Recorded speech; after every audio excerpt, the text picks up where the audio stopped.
khom na hun thatak mai kan nei le thei ta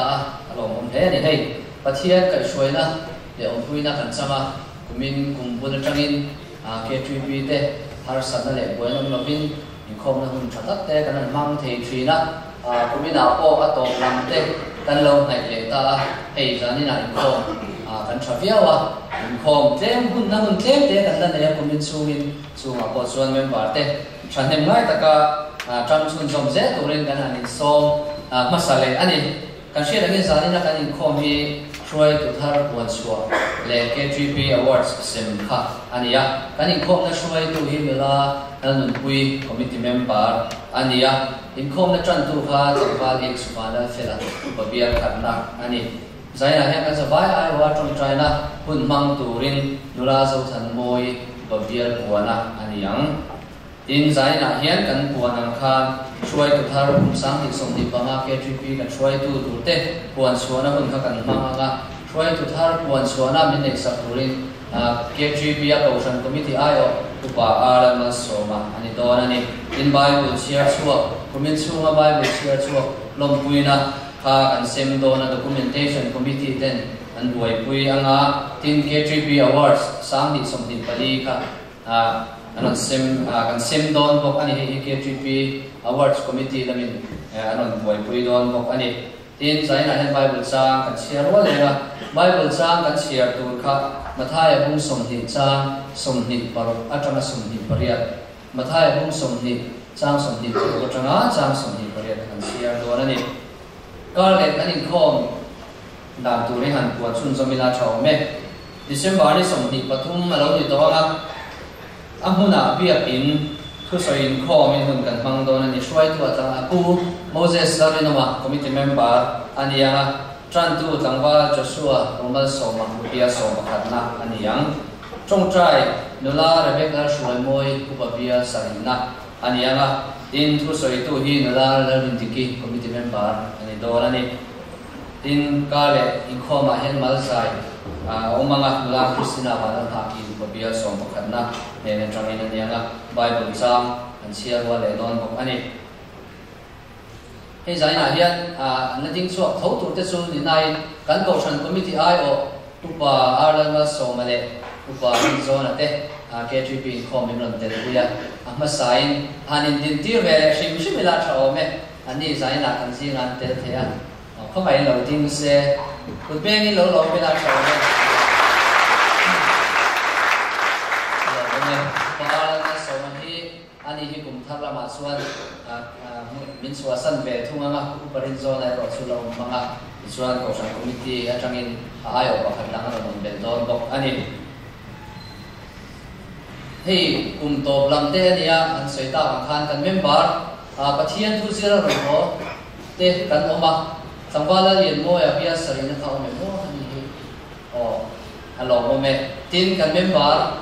le khazira mun dana omte emo na thoka han omte khatiang kha kanom thina zaina he khatiang chi zirla emo na thok emo ron horem cham te kan omani chong ko mai nin ting tiang kan chutna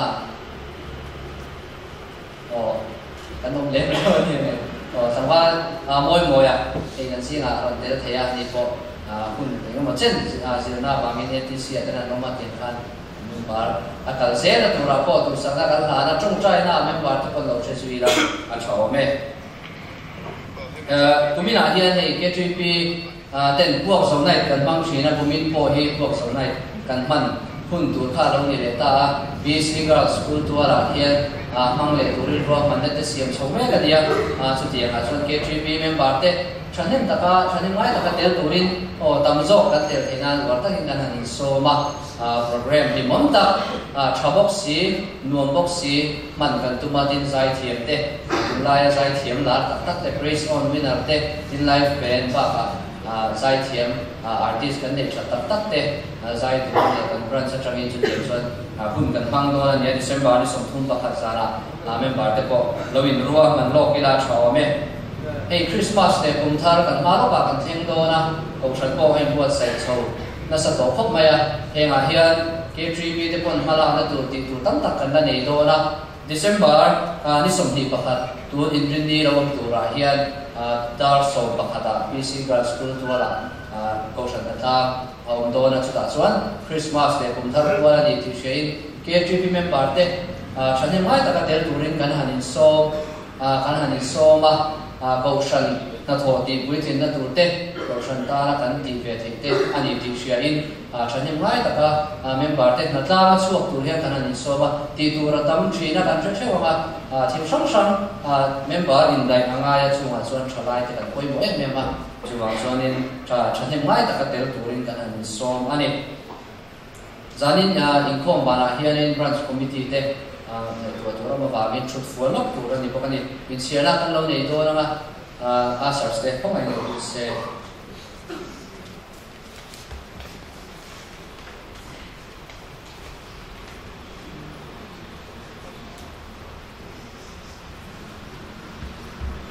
upapia khatna then hina kan thil pek te kan lo khom do na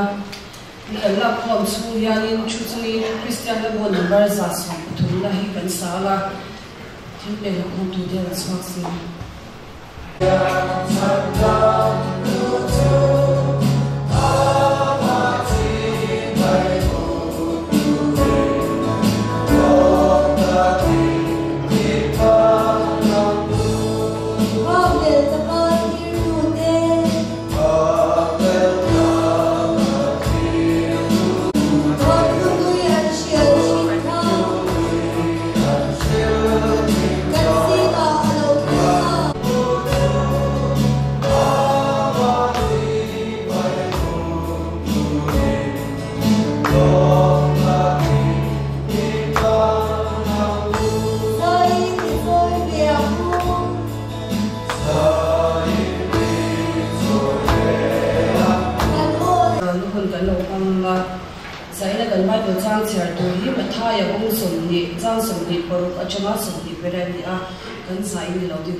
insinga miliani tu apian chu in rombo tur ani machine fakahi rombo saka turin alokal lova rombo turle mitam tak kanana anun deso tur so ka alokal angkhan atia apabial ko na no soma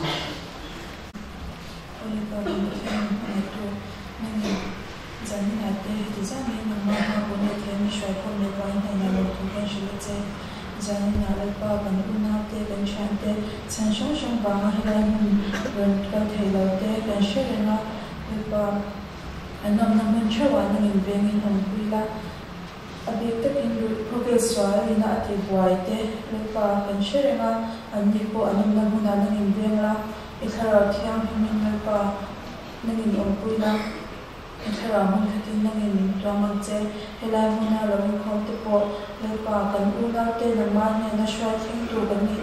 thena chakna te film te kwasi na te lepa nangin pela helai muna te kan una te kan shwai khom chho thena pon lepa nangin ti chakang che chani kan nu so so photo pe kan ko ti le eni for by so islamic ti le shwai to thar point swan hun kan nok mong do na upa arlan na soma no soma utan tu te sigami izo kumi e uparin zona u khan so ka nga AGP butan ti online zone o ona te khan an ru zong som hit pe a ti o ona kan ti a butan tu chu po na kha ko na bangla ante chu ko na so conference center omna kian bangla sang peni chon kan ti maya bangla chu ta so nom chu ni ome chu ta tang chuan so ku mi te in ko na parin zone ate omna ku ari ro ate omna ina so kong an waya de na ka hian ina ni na chu ta chuan ko na te hi sa ko ti ma ko hian ka sa ku chu na People gonna say to Zana on pen put Anna me so canoe here. So one and get 3 billion so you don't need to at the end. Then so on Man at Han can there here and get 3 people Montana. So this one a calls Jose la Swanom ส่วนท่านเนี่ยนะข้าดินตาสองเซนิน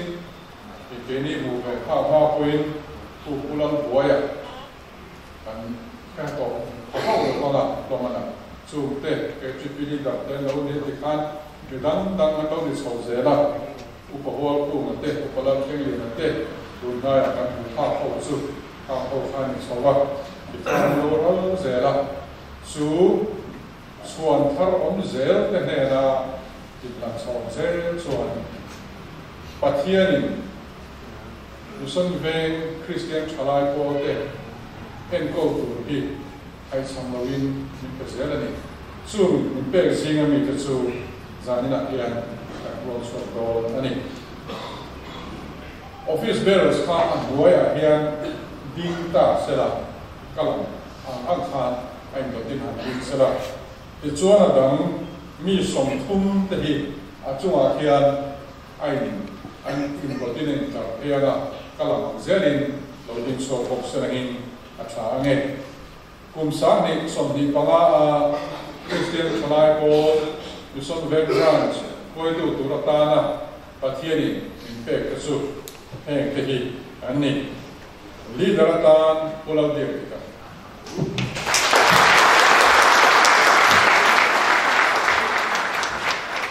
Assistant leader dan pularin zola pessoal.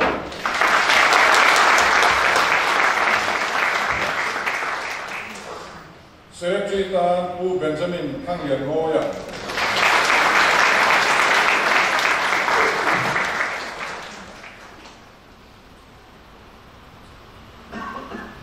Assistant Secretary dan Pu Zohan Rauchang Liana.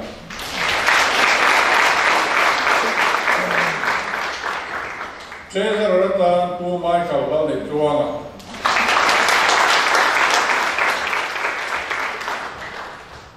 Finance Secretary dan Pu Laramia Navarte.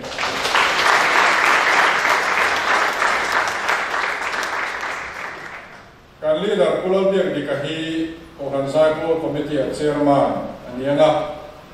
Assistant leader Pularin Zola Patsohi. Arts and Literature Committee Chairman Aniana. Kan Secretary Pu Benjamin Kangian Moya hi Program Committee Chairman. Chupang Aido Kania. Assistant Secretary Pu Zohan Raucham hi Home Mission Committee Chairman Aniana. In Treasurer Pu Michael Lalli Tuanga hi Documentation Committee Chairman Aniana. Finance Secretary Pu Laramia Navarte hi Music Committee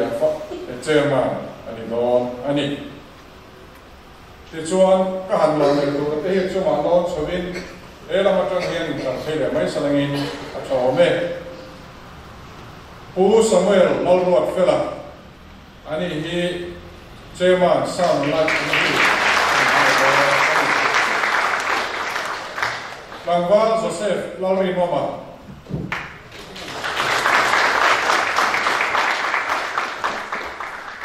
Committee ani hi chairman ani ana Pu Van Ming Liana Van Chong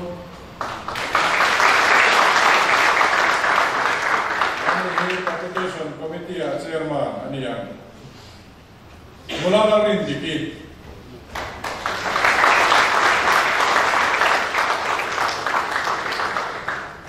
hi Kohansai Pol Committee Secretary ani nga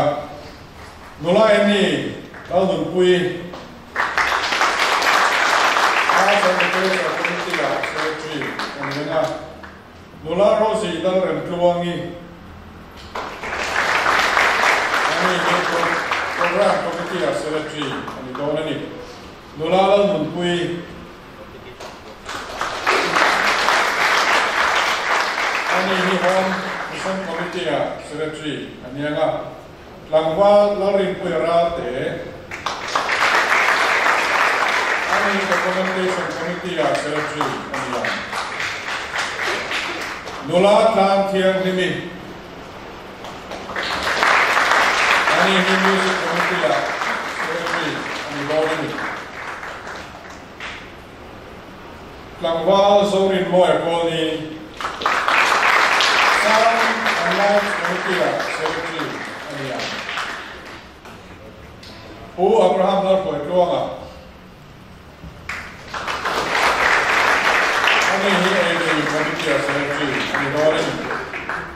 Paul Moses Larry Noma.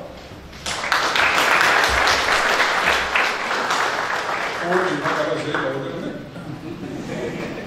Ani Publication Committee Secretary Ani Yang. Paul PC Laro Kinga. Ani Hari Publication Kui Johnson Duan Don Ani. Pularin Zuala. Ini konduktor orang Paul Ania.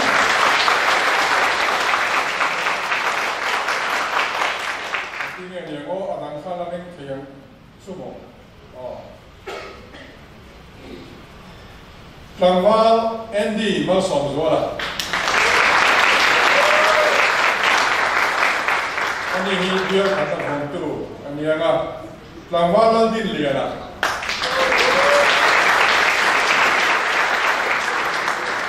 Ini biar dina waktu kanian. Nulara rituangi.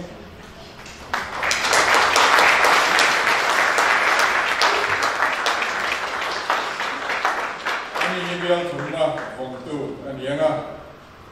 Langwal lebih tiga.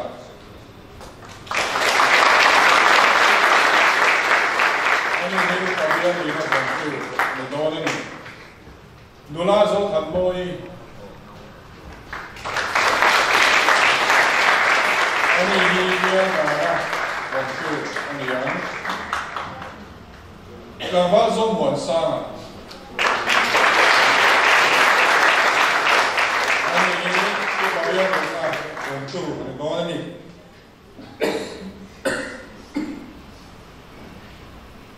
Langwal Jeremy Arinoma.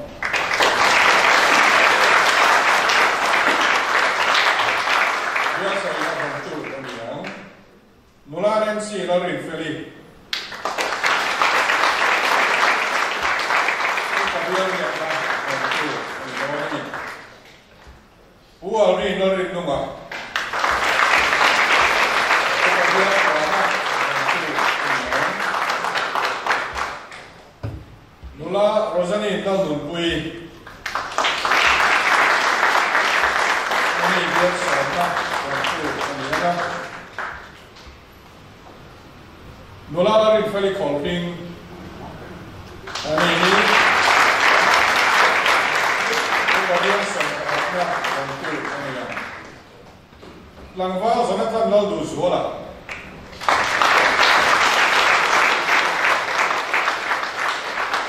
Ini kabilan sama panina waktu ini na. Udah bik panal peka. Kabilan sama Langwal David R. Lautland Blua. Ini dia soalnya bantu. Langwal Lautfak Omar.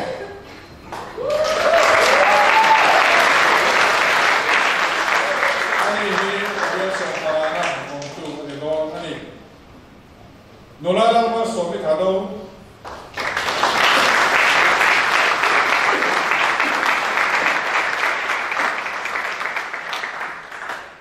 Ini biar soal na waktu anian.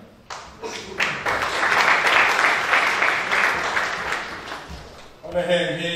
kumsak ni samdi pangara Christian Salai Paul info itu turatana patian ini namin tetu andia patian kona sangin len suakin antun tenam kena kini poin kan troyo antudo ani an soita kan khan mana o ai nate result komiten bulan lautang soto hang zong skun zong turin ani patian yang sante arwate ania member kan chanema ania ya chazo ko kan sina hen kan kan feren amaro su tu na tan chuan kum thana tan chuan ei patian na an sante ani patian na lanin kilo tong trai mu Olapa kan patian kan palu tak wanami. Karena soita kan khan mizo Christian alaite Floina kong zongin nang chuan rem ilo ruat toa o na te ho mangin bul ilo chan toa chuan thar zela mei mit lovin mission venga hian Christian Chalai Paul et ko tu min no pe to thin lom thu nang ira che tuna po hen kum sang hi som ni panga ta na khoi tu ra ta na ki ruat dei khan te hem ho hi i ma ka ngom la na che nangi nom pui nan kai ko ya che Joshua de kale pa de chu Jordan lui kanin Canaan ram Israel fa te khoi kai tu rin nangi i ruat ani khoi sen takin ma an khoya mi pui aya ma te kalin lui pui pon dai kaya olal pa nangi ni om pui zela ram an la ani chu tiang tu chuan zania kan thalai poi tu te po hi ni kai khoi om puya ram ilak tir turin ikuta kan om la na che ti chuan ke ni thalai ro dan pe po hi nu akalin olal pa niak nung zuya i kai khoi na an mani manga min pek zong te lim tak le pu tak ka den suak thei turin min chan pui mo kang che i kut thiang he ma kan lan che tu ti ro chon lan pa mi hing ve bo kan ni wangin chak lo chang te ne ya thin chiat tum te pon ne da mo hi ta na te le chak lo na hun nei chang te pon ne ya tinan mani chau de lo ban chum te ne kling poi na pa ro bo na ti khai lak the tu tam ta kom the chu zong la ka po chuan dal pa nangin han vegin han kai poi la kan dua a poi mo ber chu i thara thiam le mai chun kha chu mi manga thalai ro de poi te na turin i ku thiam le ma ka ngom ko ti ra che an ne na om la ke ni ne na po la pa na lo om la khongai takin i ram tum ding ze lam che kanal pai so krista min chung chung kan di la che amen le ka kha te kan upaya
Bible chia swap lo man sem na kun kan lo hung do na documentation committee de so cái mi hin da to ni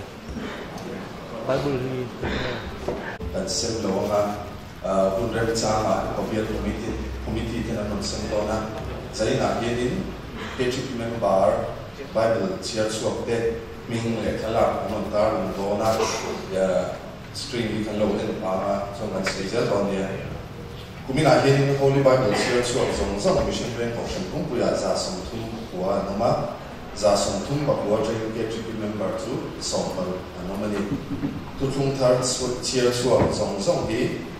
mission ren option chu a som sari le pakhat anoma som sari le pakhat train get to member som li le pakhat anom ali upabial khatna tanga Holy Bible chia swap tlangwa li sakla lo pe ka tu thung thar chia swap de tlangwa li ani kala pimal som khwani pimal som pima upabial ni na Holy Bible chia swap tlangwa si manal som na tu thung thar chia swap ani upabial thumna Holy Bible chia swap anam lawa tu thung thar chia swap de mula uthi la lo seri tlangwa ke manal ka upabial ni na Holy Bible chia swap de nula Christina lo lot kimi nula la bang ha ki nula Rebecca la lom kui tu thung thar chia swap de nula la eng kimi nula Nancy la rin feli nula Rachel mes nong liani P. Jennifer Lalven Ui, Pu Samuel Ruat Fela, Tlangval Benjamin Vanalrema, Tlangval Benjamin Lalong Uya. Upabial Ana, Holy Bible Chia Sua Anum Lewa, Tutlung Har Chia Sua Mula, Larin Lui. Upabial Na, Holy Bible Chia Sua Te, Mula Vanal Wati, Tlangval Muan Uya Le, Tlangval Tanzuala, Tutlung Har Chia Sua Te, PR Larin Lui, Mula Lucizo Ui Le, Tlangval Sangiela. Upabial Sarina, Holy Bible Chia Sua Mula, Julie Mai Sangi, Tutlung Har Chia Sua Mula. Upabial Vietnam Changin, Tutlung Har Le, Holy Bible Chia Sua Anum Lewa, Upabial Kuana, Holy Bible Chia Sua Te, Mula Silan E Moi, Mula Zotan Pari, Tutlung Har Chia Sua Te, Pilal Ruati, Mula Vanal Niki, Mula Larin Amiral E, Mula Mercy Lalin Moi, Tlangval Larin Moi Ral E, Tlangval Larin Sanaral E. Upabial Sauna, Holy Bible Chia Sua, Tlangval Remlal Ruata, Tutlung Har Chia Sua Te, because ne from Kimi, Mula Sarah and Kimi, Pu Liki and Puya.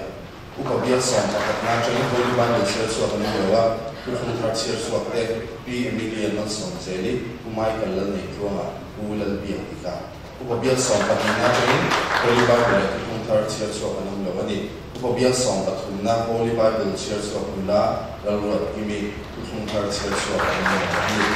Upabial Son, Palina, Holy Bible Chia Sua and Yoga, Tutlung Har Chia Sua Tlangval, Seal Linsana. Upabial Son, Palina, Holy Bible Chia Sua Mula, Jessica Lalua Sangi, Tutlung Har Chia Sua Te, Mula Masong Long Zeli, Mula Vanal Soni, Mula Lanin Sangi, Mula Simi Zon Plongi, Mula Silo Linsangi, Mula Kela Longui, Tlangval Silo Linpuya, Tlangval Jonathan Laluzwala, Tlangval Swamoya. Upabial Son, Holy Bible Chia Sua Te, Tlangval Zon Moya, Tlangval Luatsaya, Tutlung Har Chia Sua Te, Bilang Naitami, Mula Silo Sangi, Tlangval Rosa Maral Te, Tlangval Gezong Intanga. Kang Te Kakechi Pinindao, Bible Chia Sua Te, Unang Hovel, Lekabuin, Suluna, Ane Hituk Toruna, Kechi Pinindao, Tisa Tin Bible and Chia Sua Te, Along Tia, Branch Mingin, and Long Puitzawa, Long Tungan Sweat, Mewa, Napumapi, so in Hayai, Tam, Chia Sua Turin, Haiti Sona, Laila, and Zavai, Chandilangu, no men.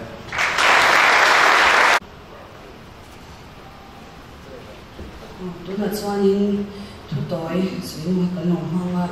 không ai cần anh đi qua assistant leader and so on. Sang sok pali, luka bumi sang sok pali. Sunung gara pathian rokui takin nomro se, lei chunga lo hem mission tane na kadem thuleng ro se, lei chunga lo hem mission tane na kadem thuleng ro se,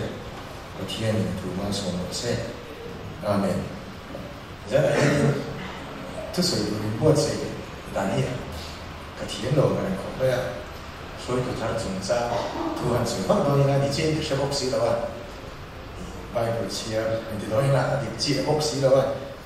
我啲人哋當然啦，來人哋啦，誒 Christmas 緊嚟個，佢話，Christmas 仲差，諗bằng鐘嗰啲，圖水啦，查咗咁嘛，啲個啲幾萬個，佢啲路啊，仲係路咗，佢出現嘅鐘轉，我話仲差啲人水當然啦，咁條巴白黑，我們都已經攞到。Anak orang tu mea orang mission committee nanti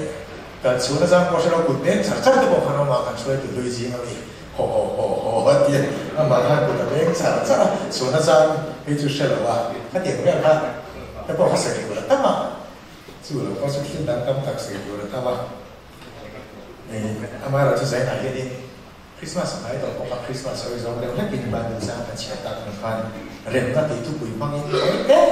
tuan saya kan tu mga hey iso kisah pian hulay verai ex roman na anti hulay dia anti hulay yan romram ayen romram dia muangnya memang hindi boleh na lawa khovel nuang tak muang tak kamu takin ansen lai ni sudah suani sutia matam taka anong lai suan hindi la patian ni ai thu zok muan na thu zok ai để rai tu zok muan na rilru le thara wa muan na Yesu Krista zara lo om chu aron puang ve thunga helai te po hi mishing na muan na kan ti hai hian in pathian na muan na min pek tu ra hi chu alo ro pui zo ka ni chatua na de ni tharau a khoi ni ti lai te ka hen ni ke po se lai ka rilru ro om sok me ya an sai chu ro wa chong kan u ya Bible study te po ka na le wa ka dia wa ro chu in po se na zong te hi chu a thagak tu ra ngai la chu tiang zong chon ka rilru ro no ni chunin rem na hi a om don chuanin in rem lo na om thina chu in rem lo na su kan shia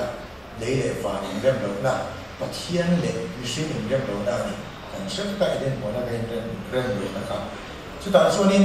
rem na ron chen tu hian ni thil aron ta ni ma deu su hai in rem lo na hian ni a ti su lo tu zo ken rem na a zong ma na me a ti su lo tu zo ken azong mar ngar me ni tisul tu te hi rem in rem tu hian azong mar ngar me ya sunai nge ni o ka te kan me tu kan me tu a in pathian tu te pon chia kan chia la a thei zo ani awangin pathian ni hei in rem na hi a thei zo ani awangin khen dia tu le ma lu re ma lo le ti hi ru a aram lama ong sia chuanin musing te chuan pathian ne na in rem le tu hian thei na kan nei to le lo ni amar ra chu pathian zo ke na fa le Yesu Krista min tek na wang hian a thei tu zo ken ko ma ron zonga chu da zo ke ma ni po hi thalai kan tia lai kan khobe li chu thalai khobe la nia kan ti te nu kan ti te tha kan ti ke moi kan ti te hi a moi a tha a fel chi na ni chu da khat zon khobe li kan thei lai ni thalai ni kan thei physical la te hi chak na ma zo ma ma na re re a ko thalai te kan thei ka nu le pa te no pang zo ai thalai ni rilru man ko ma te fin na ko ma te thalai zo ken kan thei ve rong bon na ko ma ko thalai zo ken kan thei ve he in rem na ko ma ko ye mi dang te ne na in rem na kan chun te ne mo kan chin te ne mo nam dang te ne mo mi dang te ne na in rem na ye ke ni thalai te hin a thei zo kan ni awangin he in rem ni zong tur kan ni so he Christmas ai rem na ron chen ti tu a thei pathian ni na a tiang hian ke ma ni po hin kan ti tu ani nei zong te kan nei chi na ti ti zong te kan nei chi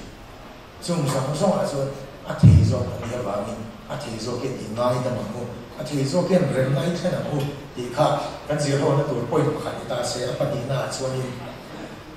pathian ni la ni ya khove la lal ne ma te khi na hol tu ka ni kan te khi na fo wa a lo thei lo ko ka kan bu ke pa chin ni ya pathian la ji kan cha thiam ka lo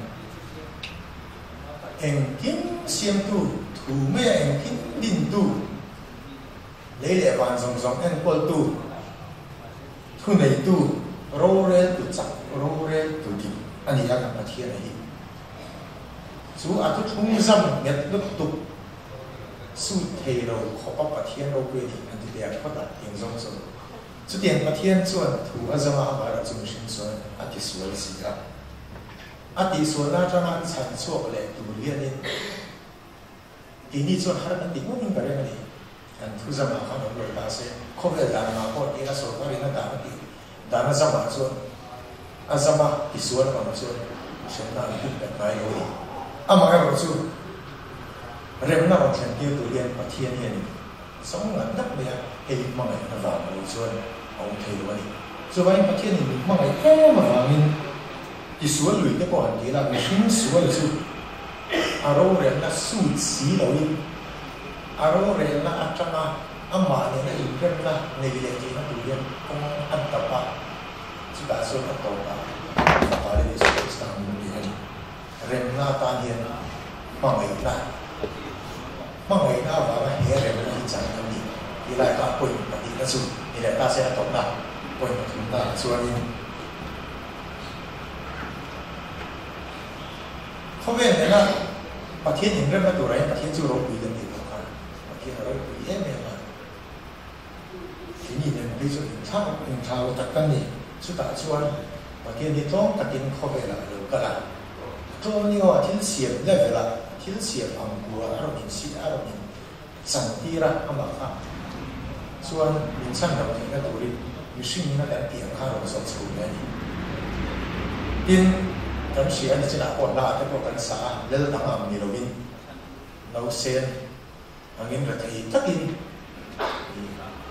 ram sa pe ma thema to te ken ram pia ni amara cha he to na hi ni pathian hian authority athil ti ti na thoi nei ga pai mi lo wa he mi so so na to na hi ke lai ba be cha ma am chi na kan chi ra lu ka bung ni cha so ba ri kan le chu a lo em em shi ne na ren thu le ma se ti lai te hi kan nei an ang in en chiang chin mai mai ya ba bula aziru mi te na lo ji te he ta hian in rem thu hi mi zong zong a lo ti mi lo ni ti ni le chu a lo em em a pathian lom zong nga om te ta ti ga ni pathian lom zong te ta pathian lom zong te ta a pa ngai te rem na ka du zia te hi chu ma ngai na su bi zong zong ban ka chu ni te no mai ni so ki sta ta sang ni amma ka su he ta he ni he rem tu ba hi mi zong zong ta ni lo bi amma ni zong ni chin te le ni su ri nga azara don ti ani tu ri ka pom te ani an ti a ti ke so an zia ka ni chu bang so ni he Christmas kan man a tang hian te te ke ni ko hian ni pathian du zong zong a hi ni pathian ni rem na pathian ne na pathian la ka rem na pathian ne na in rem ta kan nei the na tu su pathian du zong kan ti hi ni pathian du zong kan ti ki an mai ni a ma ngai na kan soi thin na min ma ngai e ma ngai lo nei ni lo pathian ne a ma lo su e ma ngai na chang tu te a ma ne na in rem tu bi a du zong ki ni a ma chu tu po a rin na pian a ma rin ni na so ni a rin lo tan chuan ko om le lo wa chu wa chuan ke ni chuan kan ren mai ni kan va ne ke ni chu bo shan lo ya samo takin kong him taka pathian rong bo thi kan ba he ren ka chang he tu ren kan o ma ni he kan va le na ni a thian rong zo kan ni ka ga ya ni chu wa chuan ni e Christmas a hian in pathian ne na ren na nei tu hian in angai nam thei zo ni tu mi la tin he ma ngai na rem na ma ngai na va kan sa hi ma ngai na hi anu e me ke ma ni ko ma ngai na hi lan so ti ri la tin rem tu pathian ne nei rem ta tak nei thei tu hian in pathian lom zong ni la pathian lu zong ni o pathian ni tu la so ko se amen awards sem nu kun kha kan long on do la awards committee de lan so ma Khi KGP Mission Van Branch member ta mani phak to ka KGP le option che vel na adel cha em mai chan ho emo mo phur na chata ka ten zak zak the asura sa proya ko KGP che vel na tha ro mi he na lan chin ani a kumin sang hi so hi pali a KGP Mission Van Branch ring ta award a dong tu masaber chu nula PC na wat pui pagyan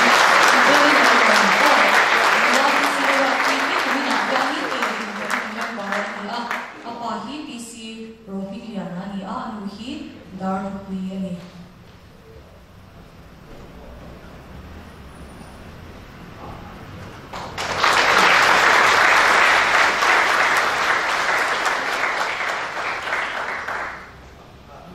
Kita award dong tu dang le chu lang wala rim ki ma. Ita biya na. Ani ki kumi na biya ni sound and lights ni ba. Ani rim ki ma hi pa hi pular rim biya na. Ani anu hi Happy Juti Healer of Party ani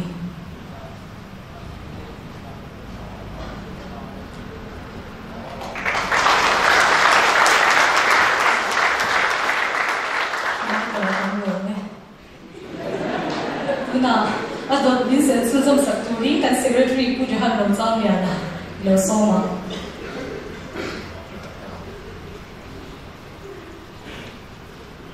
Rita Award dong le tu chu tangwal le moi ko chi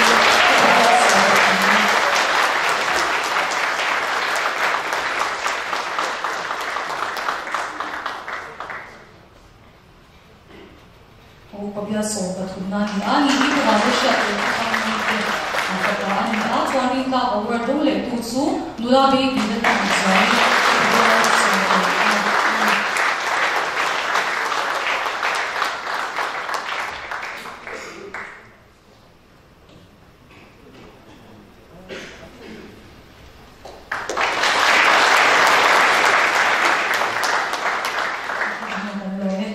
tuna swanin hidden treasure award kan lo sim lenga hidden treasure award mi sim saptur hian kan assistant secretary pul biapika hoi te kin lo so se hidden treasure award hi member ri om langsar lo lama tho lok ta moi renga thok mok mai caution le ke gp ti tu shang shang I he lo ga ti mai chi akila lu poi mo tak hena han chi ni adong tu te chu pakhat na tlangwa ju sian ne so ani ki de na ta application don tu na ani tlangwa ju se bi tu la ron dinare pi sa tu te sakwa ani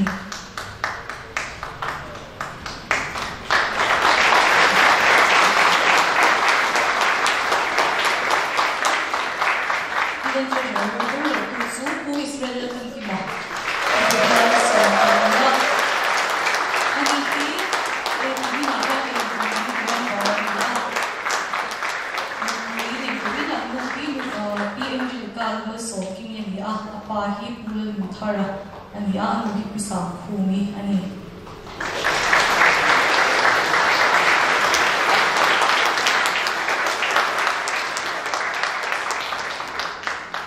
so hidden treasure lo le tu chu la melody ba le share ki ya so ani ki na ani ko ya ko na la pa hi pula ya sanga ani anu hi Learn body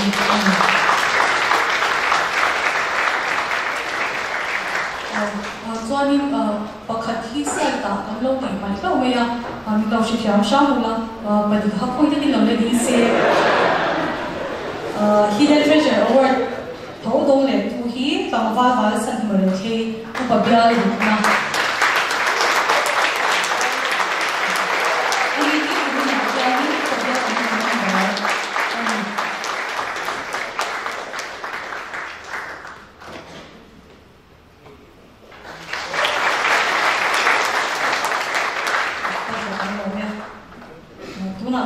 na most promising award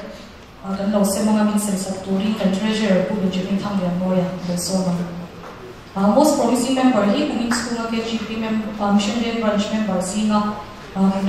lamate malanaw de opathya chini le member ri om kgp activity ke shatat zmoi le cha mo puna hen spot chi he na hanani kumina most promising member chu atangwa somewhere lo sa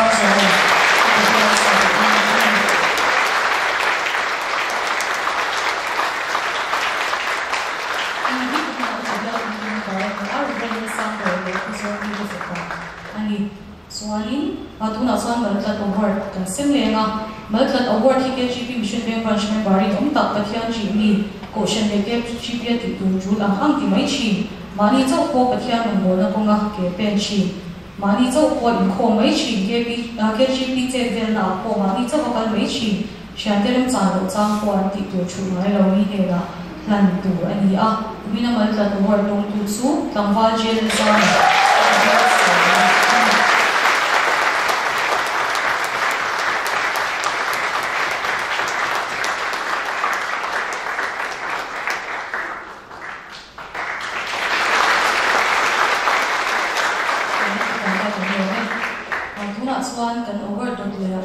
award kan semanga min sapturin pulerin zuala patso kan finance secretary den swak se chalun award hi min suma ke gp mission member ri om chan kom du chan sham nar nai lo ri om taka question le ke gp hong suma an the to ka pathia no mo chi abia india seven min chamoi ta le changkai em ma hu tur ho tur tam em te na han chi ni kumina chalun award dong tu pakhat zok te chu nulala rim twangi ka bia ya le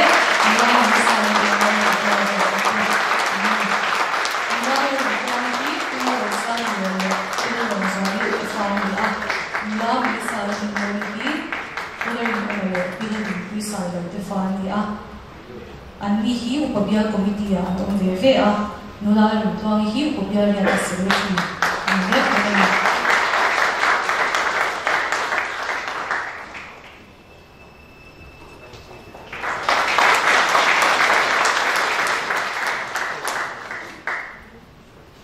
Chadun award dong le ko te chu tang hala ri sa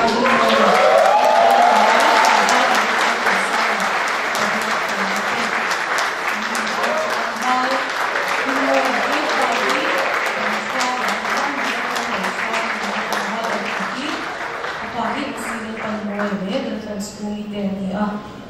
kumina hian ni mo hi publication ni ma ka ni a education ko hian ni ma ani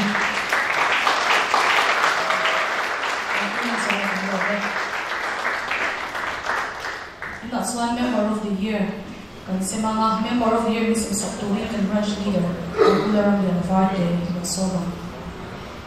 member of the year award ki kuming sunga KGP mission branch member ni on kung inki ma kan sakna thapui pathia chi mi ma ni chau po mo phur na ten swak chi KGP thil tu ti ro ni tura thei to swami te na lan ni kuming kung sakni so ri pani KGP mission branch member of the year may siya su nula ni siya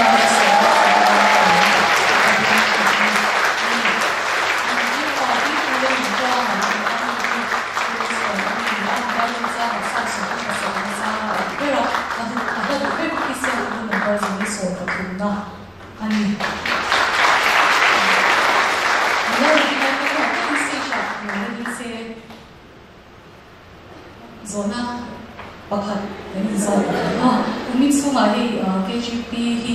tan ni ahutna mo koi mo na riau toi te ni shi the pathia ram bo the na ko kun ne kun lu cha wa sa ku ni tin chu ba ka swamin lo shi ka la pathia kan ring na ko ni ti chak tu ni ba ka ha so na ko ni ka shwa tu koi mo ta ni chan cha tak tak te po KGP jong kan char ba ka tin chu ba ka chwa ni ka nu na zu na le koi mo na ti shak sha da po kung tam tak chanem tak se ko lo ma se se na chon ni sa na se ka lo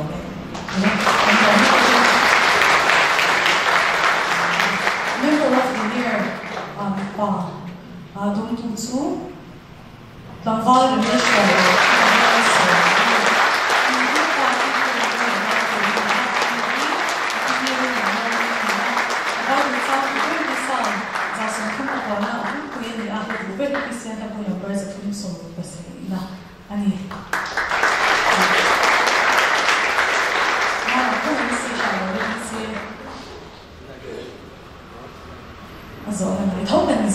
KGP dana hitna le poi mo na toi te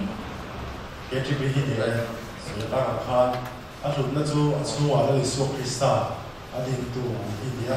mi ba hian ke ma ni ba ba lu le moi ni le so krista ba so lu le moi hi dia poi mo na ke ma she da chuan ke ma ni isa le sara wa in session tu le in zina ta ka ni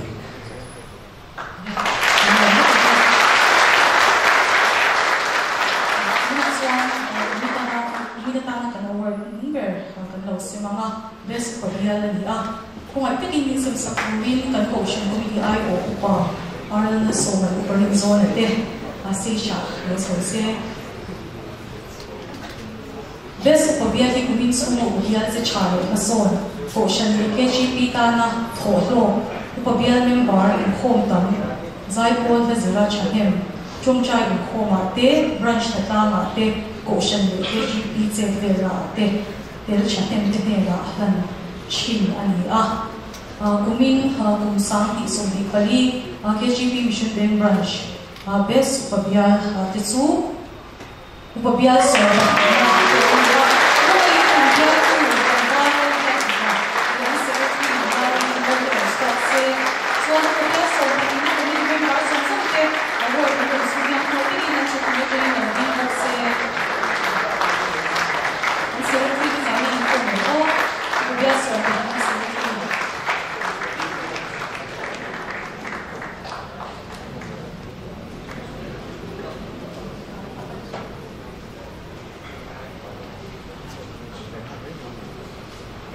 biasa nak member atau memang tak cukup macam ini lah.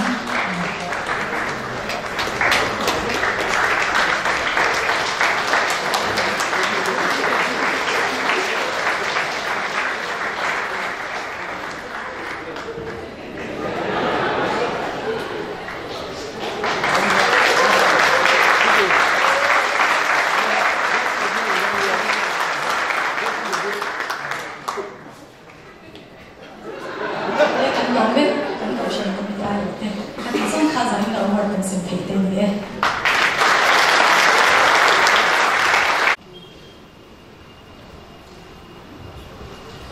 in khomte kan lo bang do na mai kan khom da ni kan chiar chunge upabia khatna so pani upabia ni na pakwa upabia thuna paria upabia ni na so pakhat upabia na so paru upabia na so pathum upabia sari na so pani upabia na so pani upabia kwa na so ni panga upabia so na so paria upabia so pakhat na so ni pathum upabia so pani na so paria upabia so pathum na paria so moinan Christian bo number so ria de marina samo